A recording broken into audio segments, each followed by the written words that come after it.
నరేంద్ర మోదీ, అమిత్ షా యొక్క master plan అర్థమైందో లేకపోతే ఎవరైనా సలహా చెప్పారో ఏమో తెలియదు గానీ, మళ్ళీ రాహుల్ గాంధీ డీఎంకేని దూరం పెట్టుకోకుండా ఆయన మాట్లాడినటువంటి మాటలన్నింటినీ కూడా వెనక్కి తీసుకొని మనము ఒకటిగా ఉండాలి. మనం ఈ ప్రజాస్వామ్యాన్ని కాపాడాలి. కాపాడడం కోసం మన మధ్య ఉన్నటువంటి విభేదాలని పక్కన పెట్టి ఒకటిగా ఉండాలని మళ్ళీ ఇప్పుడు తన పుట్టినరోజు నాడు, అంటే ఈరోజు తన పుట్టినరోజు కదా, రాహుల్ గాంధీ గారి పుట్టినరోజు శుభాకాంక్షలు ఎక్స్ వేదికగా చెప్పినటువంటి స్టాలిన్కి ఆయనైతే ఒక సందేశం పంపించారు.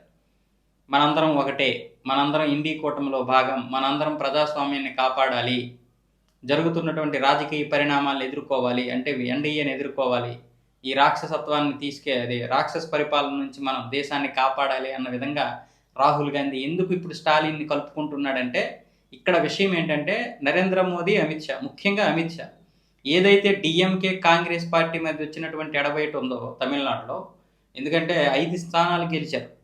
డిఎంకేతో కలిసి పోటీ చేసినటువంటి కాంగ్రెసు ఇటు టీవీకే పార్టీకి వెంటనే అదే రోజు మే నెల 4వ తారీఖునే టీవీకేకి సపోర్ట్ చేసినటువంటి కాంగ్రెస్ పార్టీని తూర్పోరబట్టి ఇలాంటి పార్టీతో మనం కూటం కట్టామని విమర్శించడమే కాకుండా ఇంకా రాహుల్ గాంధీకి రాజకీయాలు తెలియదు, ఆయన ఒక జోకరు అన్న విధంగా మాట్లాడినటువంటి డిఎంకే గురించి ఇటు కౌంటర్ ఇస్తూ కాంగ్రెస్ వాళ్ళు, రాహుల్ గాంధీ కూడా గట్టిగానే మాట్లాడేశారు.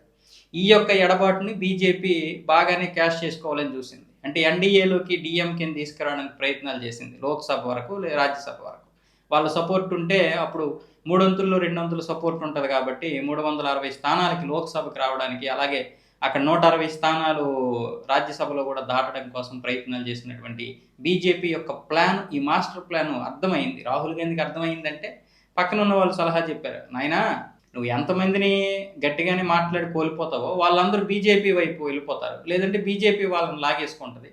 అప్పుడు మనకి బలం తగ్గడమే కాకుండా అటువైపు అధికార పక్షానికి బలం పెరుగుతుంది. అప్పుడు మనం ఏవైతే కొన్ని బిల్లులు వీగిపోయేలా చేశామో ఇప్పుడు మళ్ళీ వాటిని బలం పుంజుకొని వాళ్ళు పాస్ చేసుకుంటారు.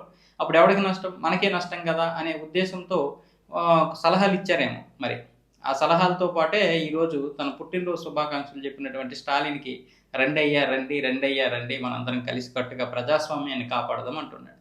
మరి ఈ వేళ అనుకున్న ప్రజాస్వామ్యం ఏంటో మీకు తెలుసు కదా.